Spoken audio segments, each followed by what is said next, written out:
我依家講可以嗎？咁你到底係咩問題啊？你台手機，你等下離線，等下離線，你到底講定係唔講啊？依家講，依家講。你咩問題啊？你啱先。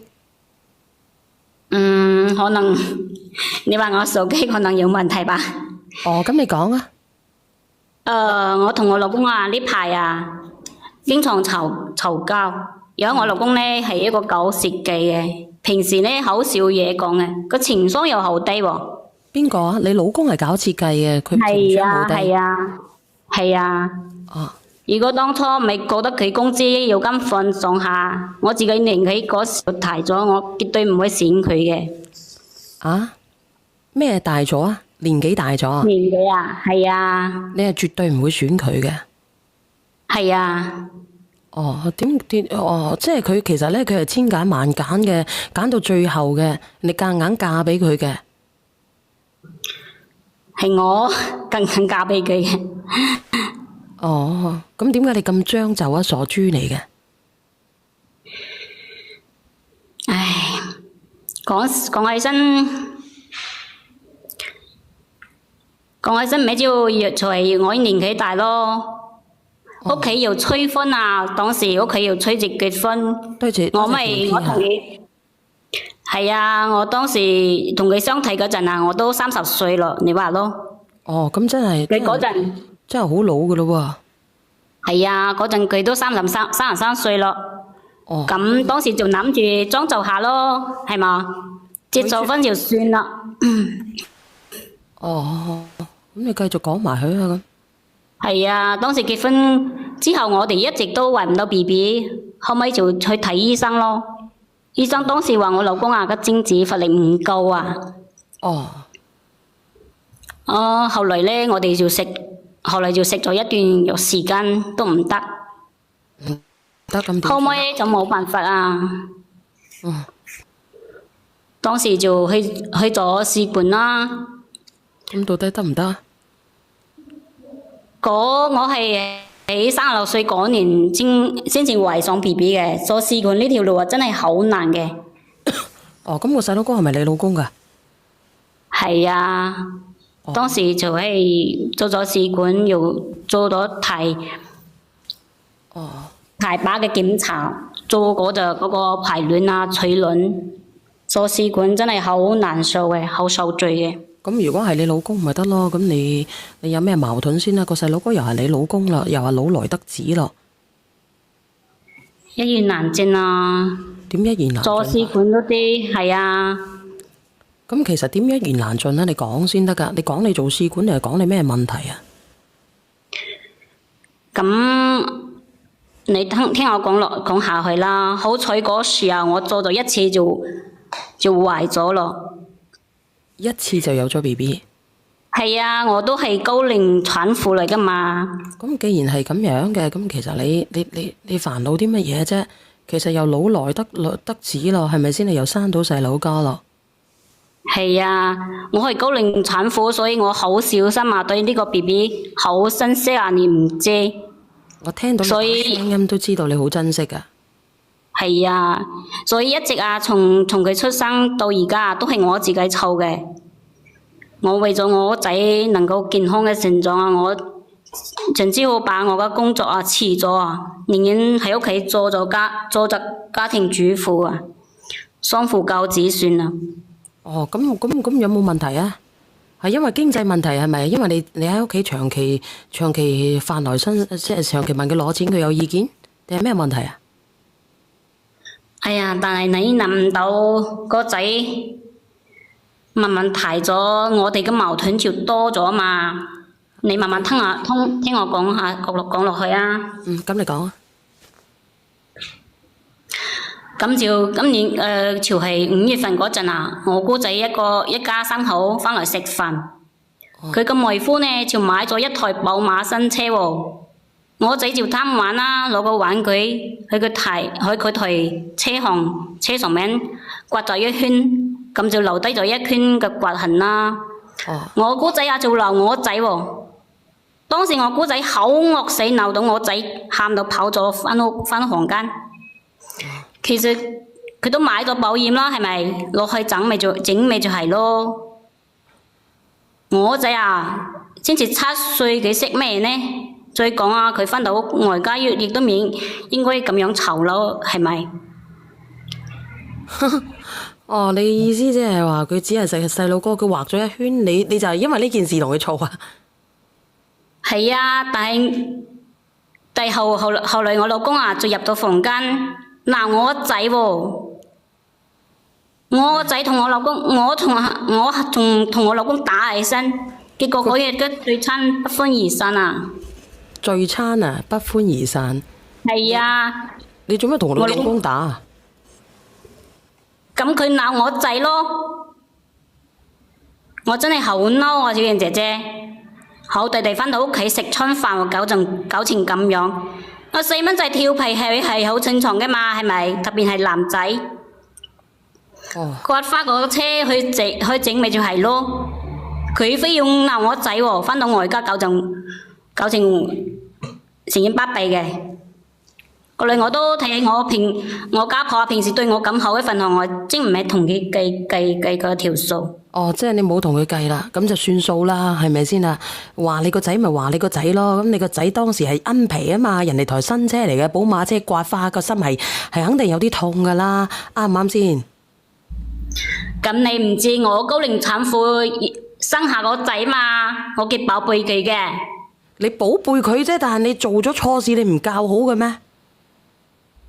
小燕姐姐，你咁就唔啱咯，係咪？唔啱啊！我想問下你點唔啱啊？我問題就係問下你，咁你刮花人哋啲嘢，人哋啲嘢都係要錢買噶嘛？你個仔矜貴啫，係咪先啊？多謝用戶44嘅你。我個仔係好寶貝嚟嘅嘛。你個仔好寶貝啫，姐姐啊！問題人哋台車都啱啱買嘅啫，一台車至少都幾廿萬吧？吓？佢都買咗保險，佢可以去整噶嘛。我平時都冇鬧佢，我屋企錫佢啊。我屋企我都未話大聲鬧過佢噶。咁你都要教育先得噶。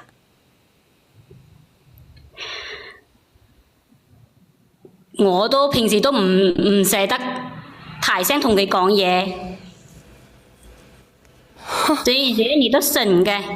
我點審啊？我點審啊？姐姐，我點審啊？啊！我拉，我睇呢個邊個嚟嘅？真係。係你好啊。喂，倒數第一咪嘅。聽唔聽到啊？聽到，你嗰度好喳聲嘛？我自己有我自己嘅教育方式嘛，係咪？啊，你好啊，倒數第一咪係邊個啊？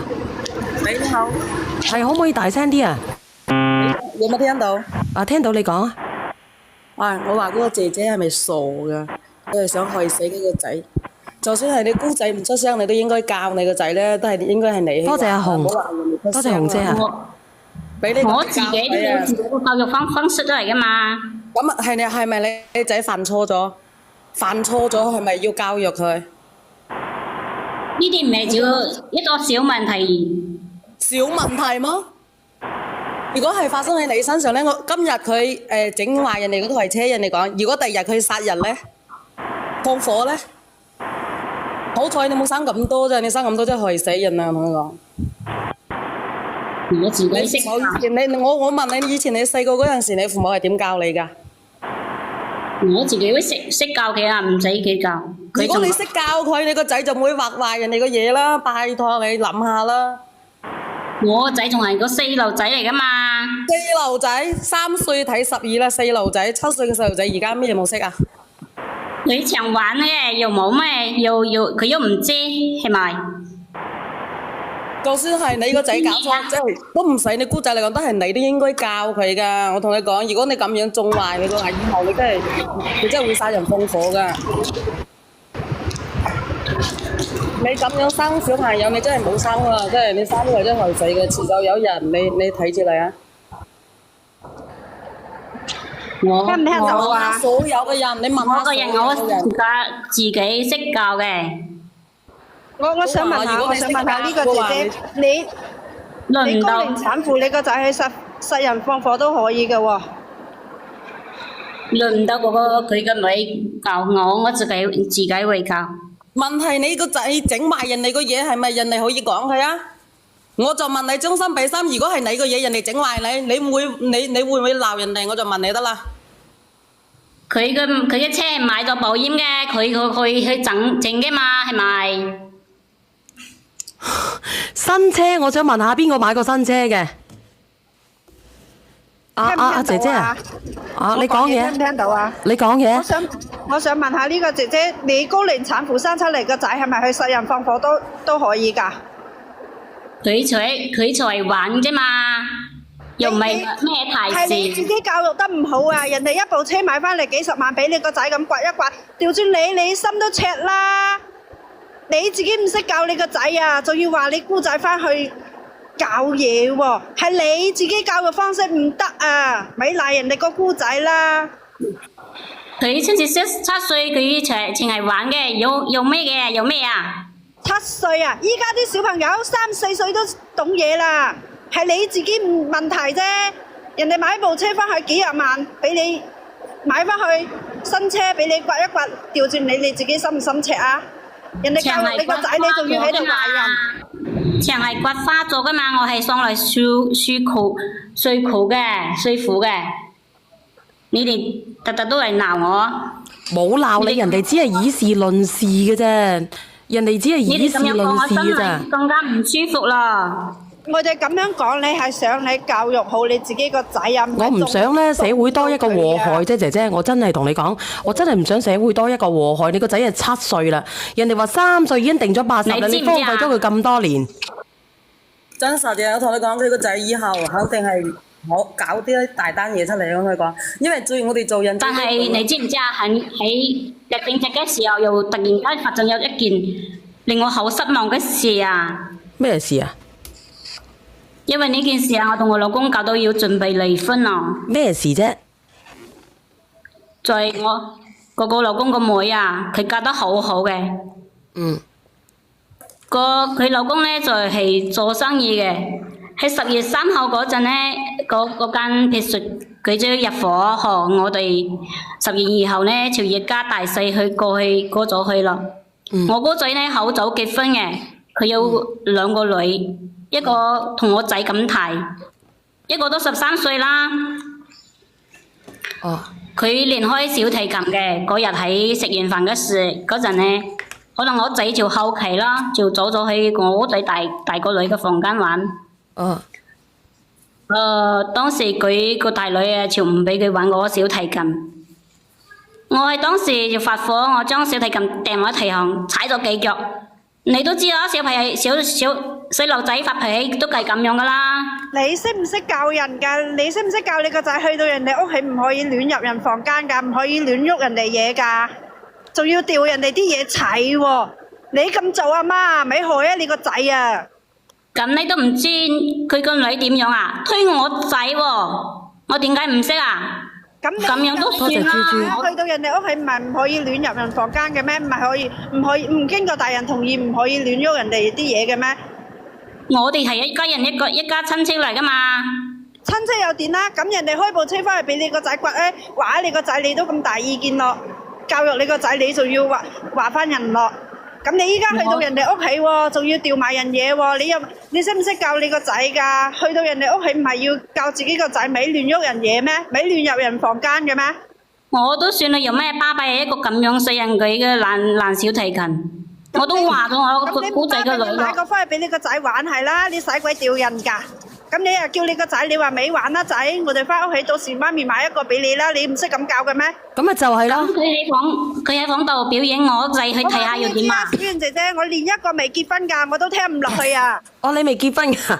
係啊。爛鬼琴我就話一下我姑仔個女喎，佢死好都唔識用我表弟咩？產婦，我30幾歲，依家我都未嫁，我都唔驚話高齡產婦啊，驚咩啊？仲要喺度自己就一個阿媽都唔識教仔，仲要調人啲嘢。周安泰都唔識用我表弟咩？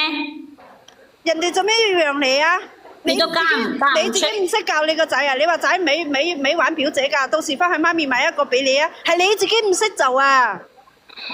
我姑仔，但係我姑仔日行入嚟想教訓我仔喎。我就同我姑仔講啊，我仔平時調皮就調皮啲，玩玩啫嘛，係咪？如果當時佢個女肯借俾我仔玩，我就唔會發火噶啦。佢都13歲咯，仲唔識用下表睇咩？哦，你依家識得個小朋友自己玩信唔用你個仔啊？咁啱先你個仔7歲話刮車人哋個刮花人哋個車，你就話你個仔7歲唔識事。有冇啱咁所謂啊？當時我準備走咗，飯都唔想食啊！哦，你仲走咗飯都唔想食啊？咁我即刻轉咗1000蚊俾佢買翻小地琴。咁當時你知唔知啊？我嗰個死人姑仔啊，擺次個款話喎，嗰個小地琴有15萬啊！哦，講咩講啊？咁你聽唔到咩？個小提琴要10萬啊！你聾嘅咩，姐姐？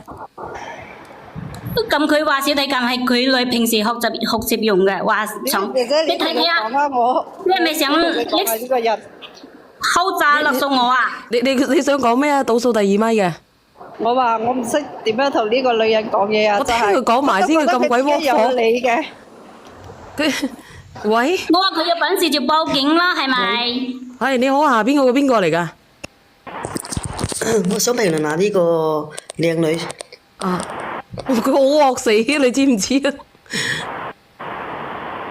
聽佢講嘢就知道佢三觀不正啦，咁樣教育細路仔啊！你講啊，姐姐。我叫佢有本事就報警咯，係咪啊？我家婆就話算咯，你話我點算啊？我吞唔下呢啖氣。人哋都唔落啦，啖氣淨係你唔落。你話吞唔落啊？呢啖氣，我問下你哋吞唔吞落？你哋吞唔吞得落呢啖氣啊？佢呢啲就真係我懷疑佢我真係懷疑佢連學前班都未上過啲人，咁蠢嘅人都有。小朋友咧係我哋冇話你哋嗰啲小朋友啦，係我哋嗰啲80後嘅人都識得，從細父母都會講。你幾大個啊？人哋個嘢千祈冇攞人哋個嘢，有嘢要分享俾人哋，嗰啲都係講。但係最基本嘅嘢就係我哋行出去唔小心碰到人。姐姐，你今年幾大個？你70後定係80後嚟㗎？我今年43歲。哦，你13歲咪81年咯。你咪81年㗎？係啊。哦，咁你繼續講。啊？佢話乜鬼啊？我係81年嘅，43歲。啊！佢真係81年嘅喎，43歲喎。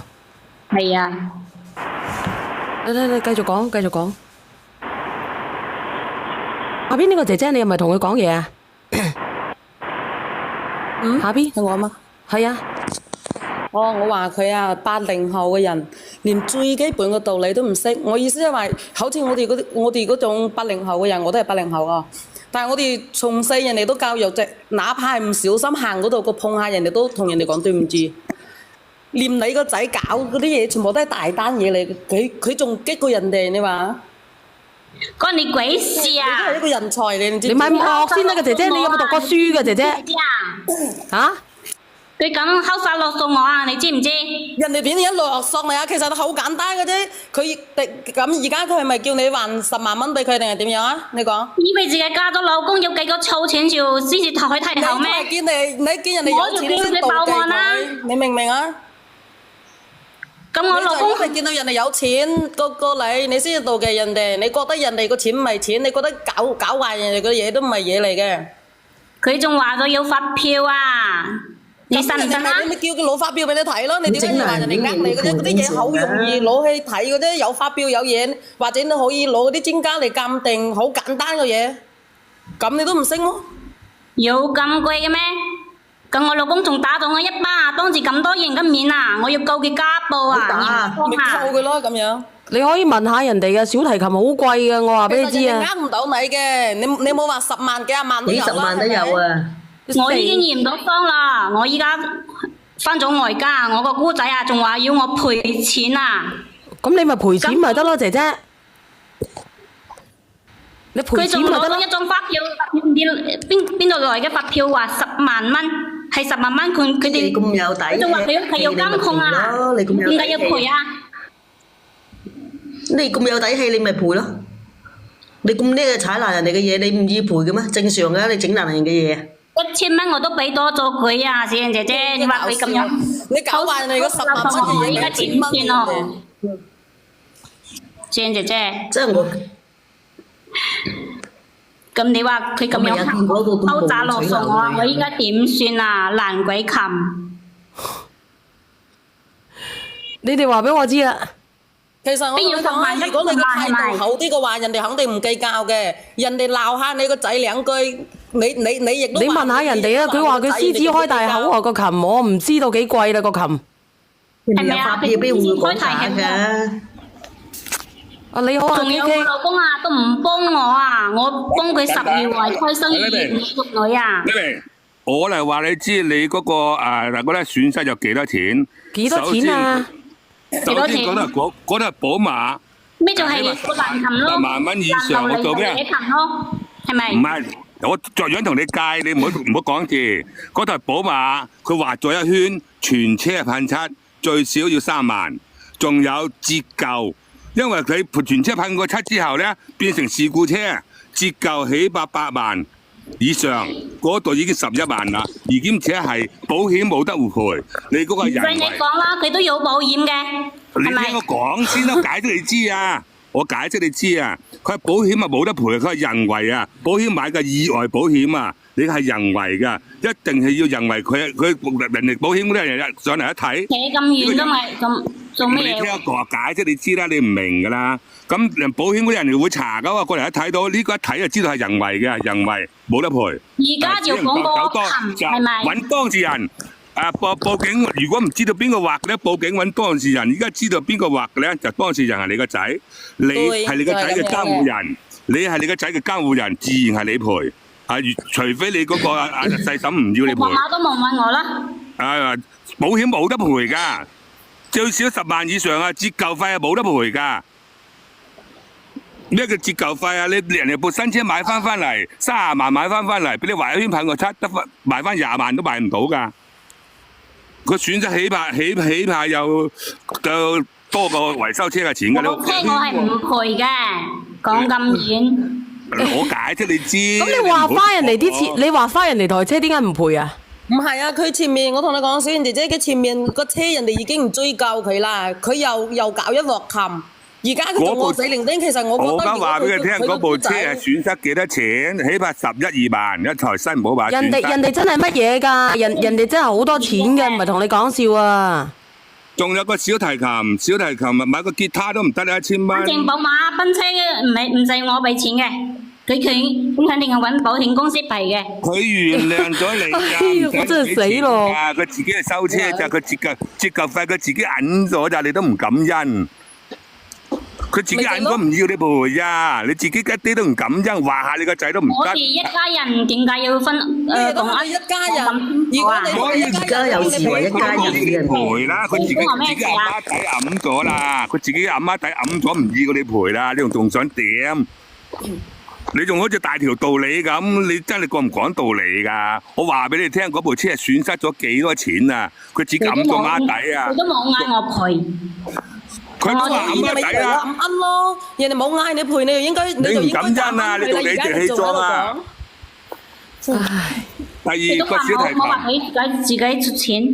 咁人哋唔講俾你知，即係姐姐講咗俾你知，你出唔出錢啊？你咁惡死嘅喎！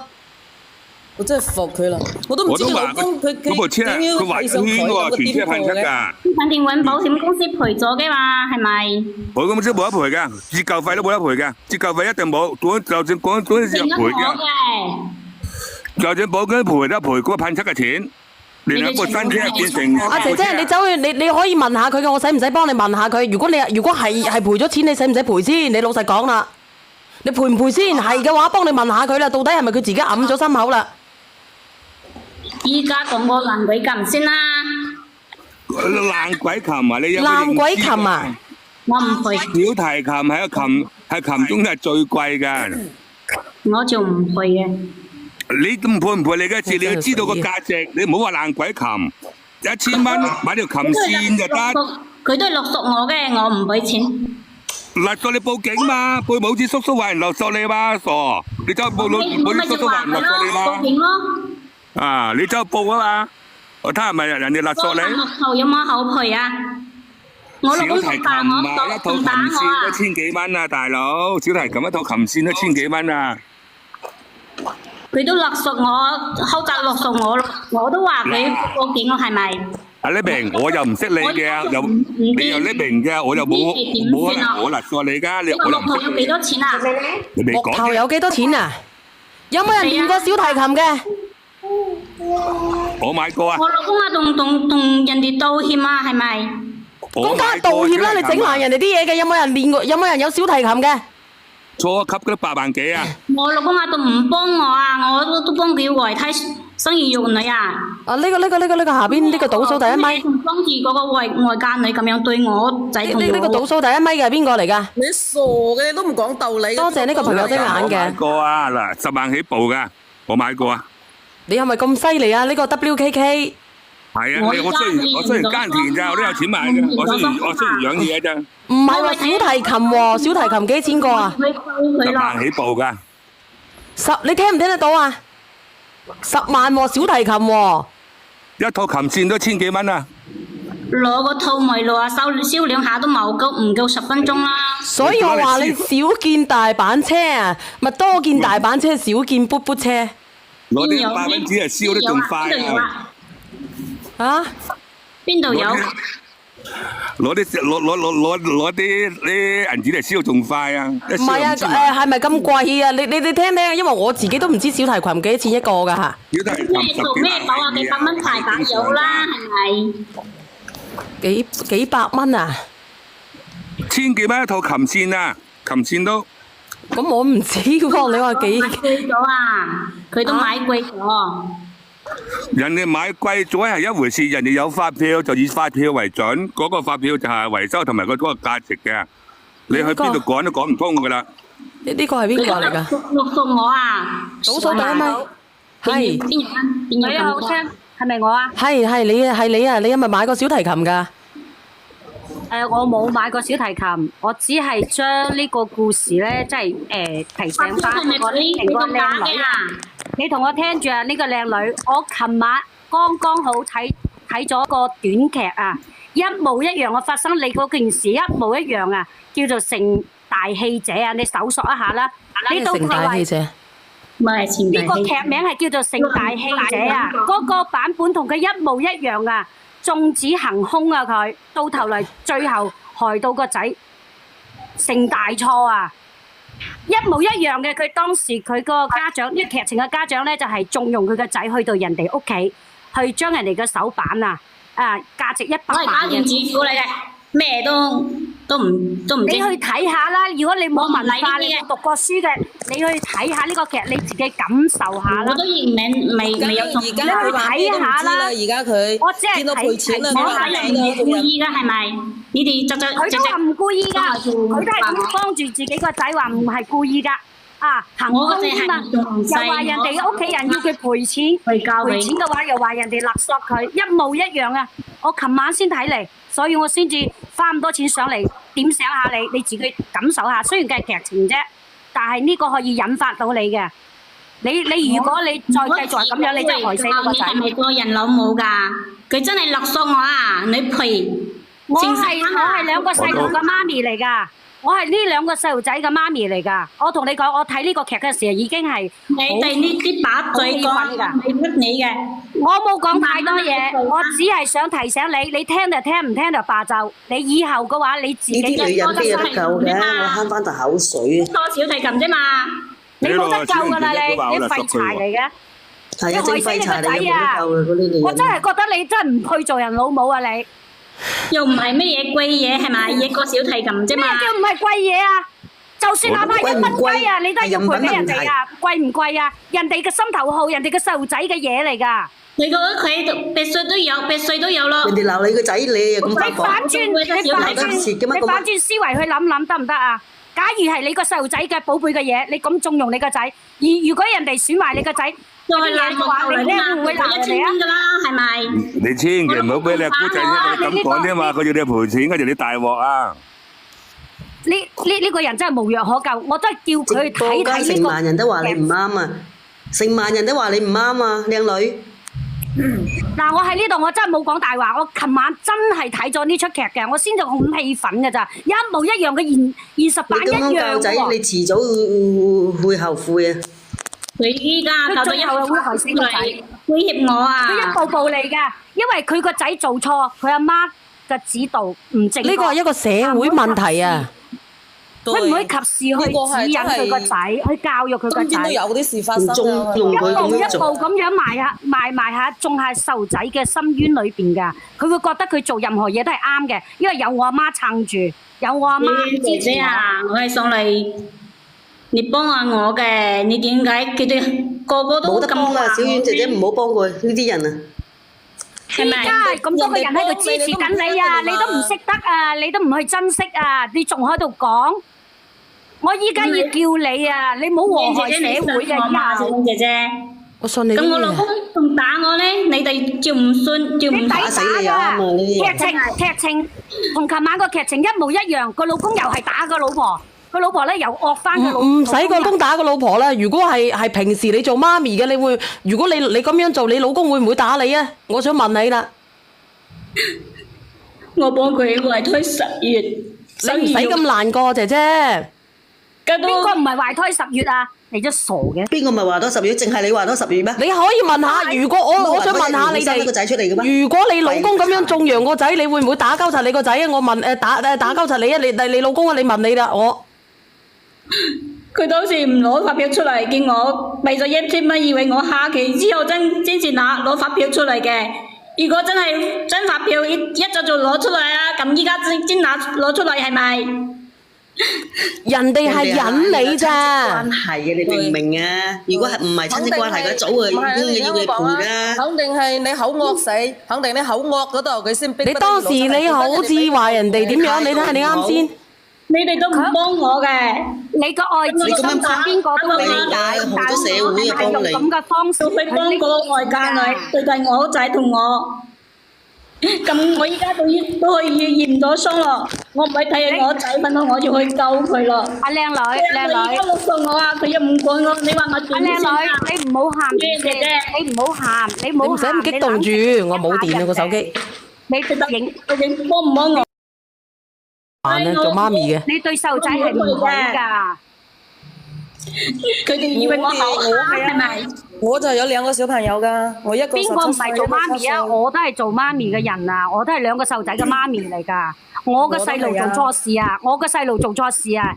佢哋以讀1、為我口2級嘅時候，黑，唔理我唔會我個賠嘅。細路啊，喺啲小賣部啊，偷咗人哋嘢，老師講聲俾我知啊！我喊啊！我喊咗咩咧？我親自帶住我個細路仔去嗰個士多店嗰度啊，同個老闆道歉，親自講俾老闆。當住我細路仔嘅面啊，我要賠錢俾嗰個士多啊！因為點解咧？因為唔係細路仔嘅錯唔錯，係我哋嘅教育出現咗問題。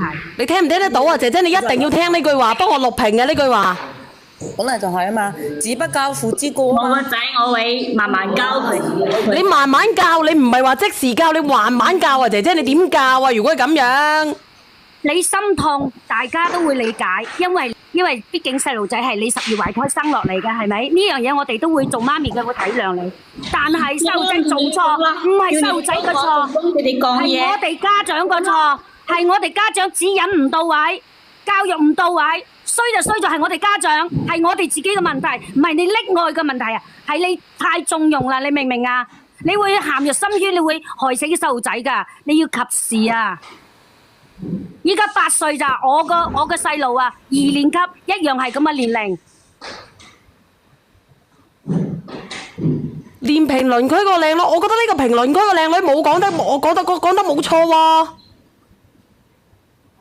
我覺得評論區嗰個靚女係冇錯嘅喎，直播間朋友仔有咩錯啊？佢講得冇錯喎，點解你講乜嘢呢？你好啊，倒數第1咪。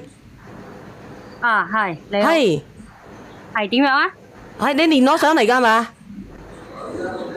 我頭先喺度講緊嘢啊！人哋係冇錯㗎噃。你好啊，呢個叫阿 J 嘅朋友仔。喂，喂，係你講啊，你講嘢啊。我好想問佢啊，究竟哭乜嘢啫？錯係你唔應該哭，哭嘅應該係人哋。點解呢？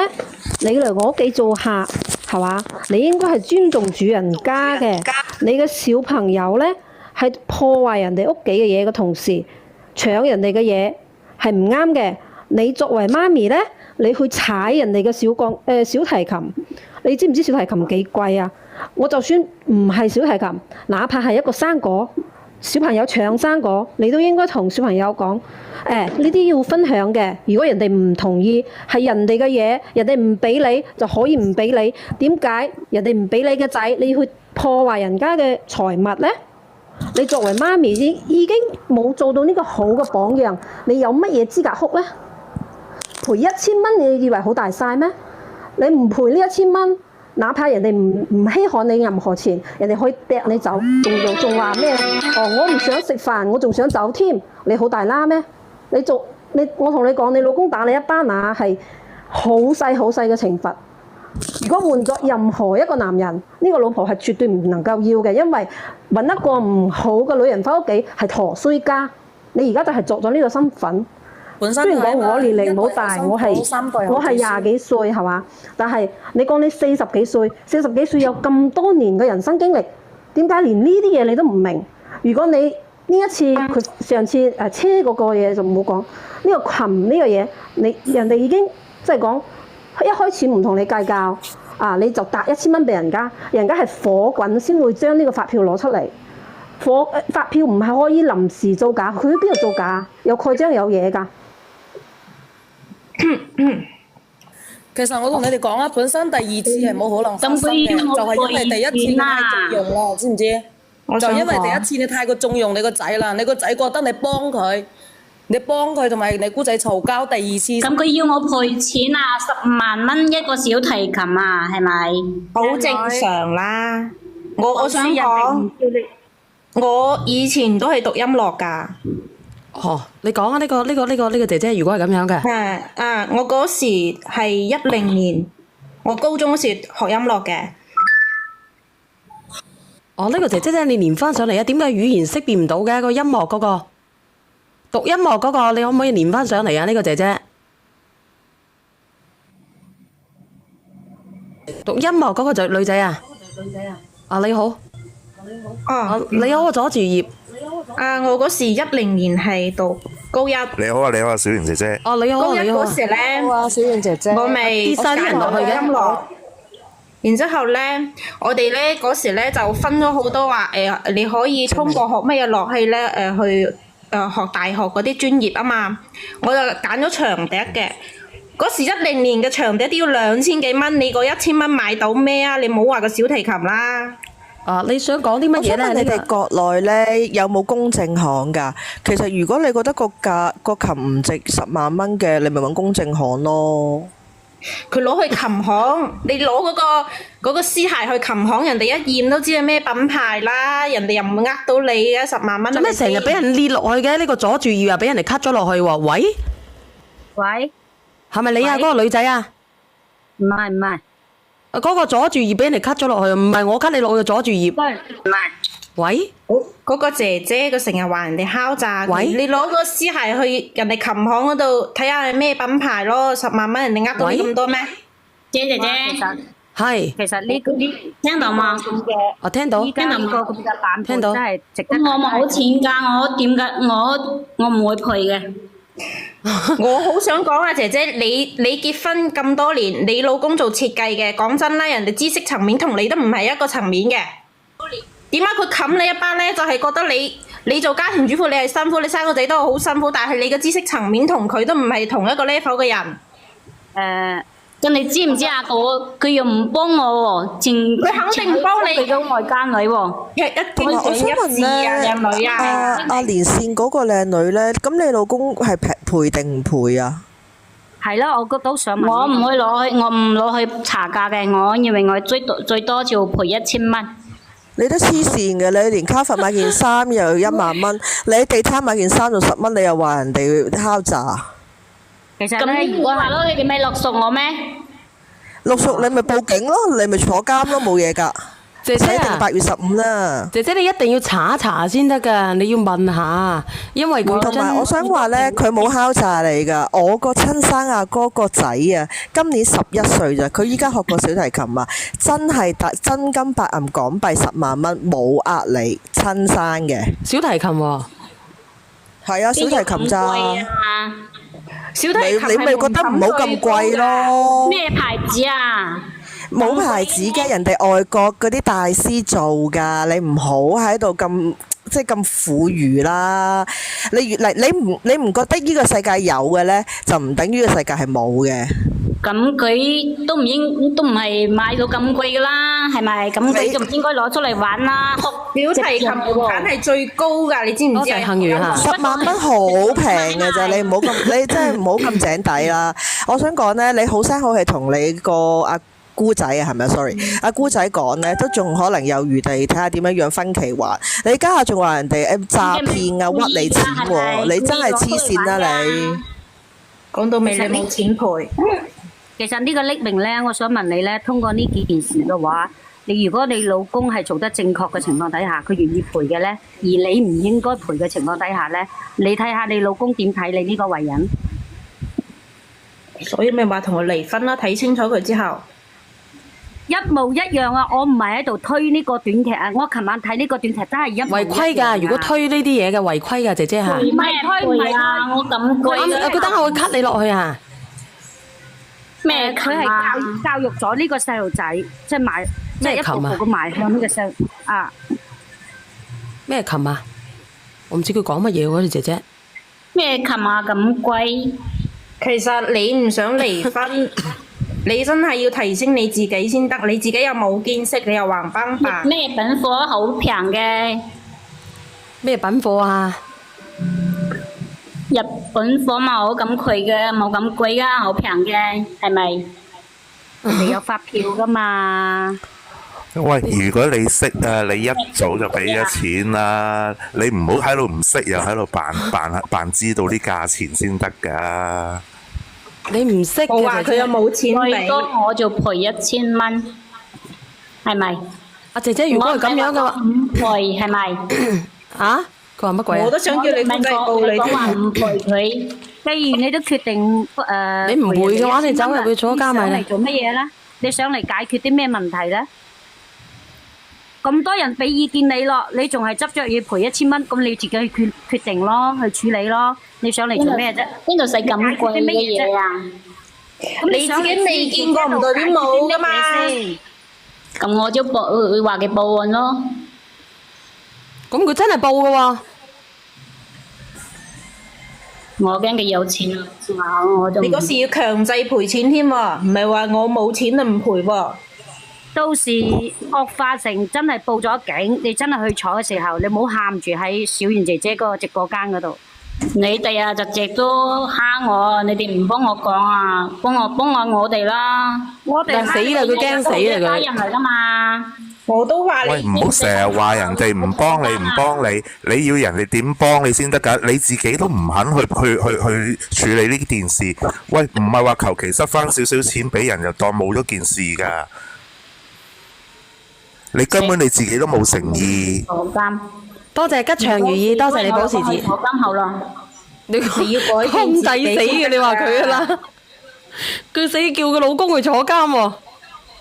隻腳咪死唔死得係咪？又唔係佢踩佢做咩？你老公賠啫。咁我哋一家人嚟噶嘛，我仲要咩一家人？你一家人冇界限㗎，一家人可以掟人哋啲嘢、踩人哋啲嘢㗎，可以搶人哋啲嘢玩㗎，去劃人哋嘅車㗎，一家人。定係你係一家人？你同佢一齊瞓嘅？我老公係監護人啊，係咪？嗱，你死唔死啊？嗱，你死唔死？你都係啦。你都有份嘅，你死啊你！話俾你知。仲係你踩嘅添，捉都係捉你先啊！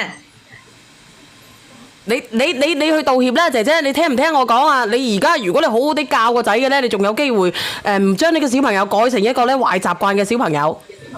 你害咗佢啊！你等呢個我個仔嘅錯，做個仔都唔原諒，我都話我識教佢咯。咁如果再係咁樣嘅，你就坐監咪啦。冇哇，咁嚴重嘛？咩冇嚴重啊？嚴重啦！你諗下你嘅態度先啦，就話人哋敲詐你自己唔搞清楚你自己嘅位置，依家仲企喺個高處度指翻人哋話啊啲貴重嘢唔擺好，指翻就話哦呢個細路係咁噶啦咁樣樣。咁我依家道歉可唔可以啊？其實大家都一家人嚟嘛，係咪？要睇態度咯，你幾時道歉都得嘅。其實你道歉係必須嘅，係最基本嘅。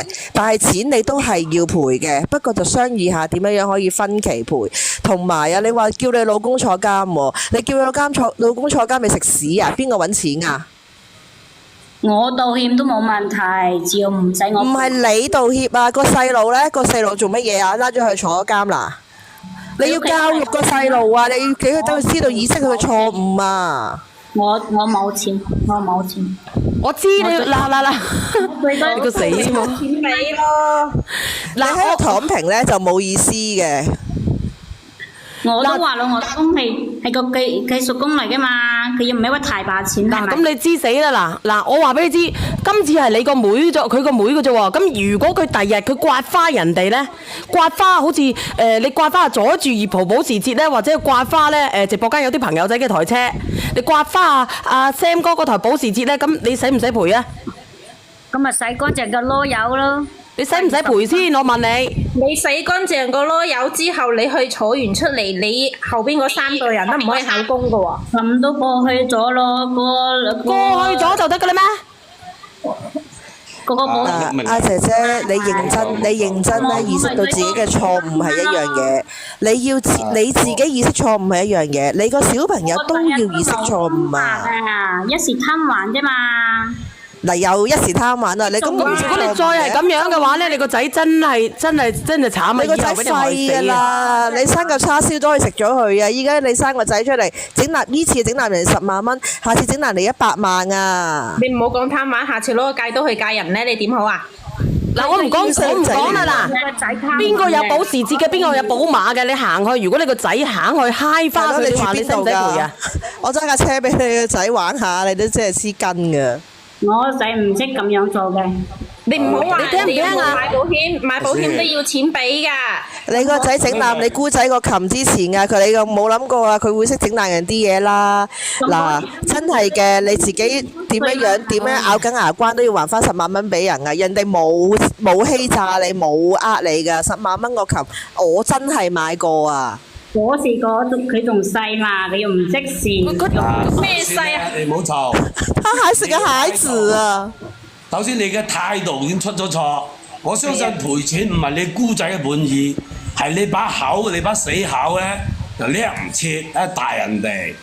我相信作為一個姑仔，佢唔會為要你賠錢嘅。啊，你又冇料喺慢線條，又係個琴，你又唔知道個琴係幾錢，你知唔知？ Sam 哥，你分析得好到位啊！個 Sam 哥啊，學費1年都起碼成萬蚊啊，最平啊！你仲要睇個級數，你姑仔個細佬哥10幾歲，起碼有5級噶啦，啊！你唔知道又喺扮晒舌條，你冇料唔好喺扮舌條，肯定你講説話激親你姑仔，你姑仔先話攞大你嘅，你又先話你死爛琴值咩爛切啦咁，攞1000蚊偷人大人哋。冇錯，正常啊！你估真係唔會咁樣嘅。貪玩啫嘛，之後佢要如果你繼續咁交仔咧，你個仔遲早洗衣啫。仲要賠㗎，佢有錢我又冇錢，係咪？我哋打錢都唔係你㗎。攞1000蚊帶人哋又還你有冇咁貴？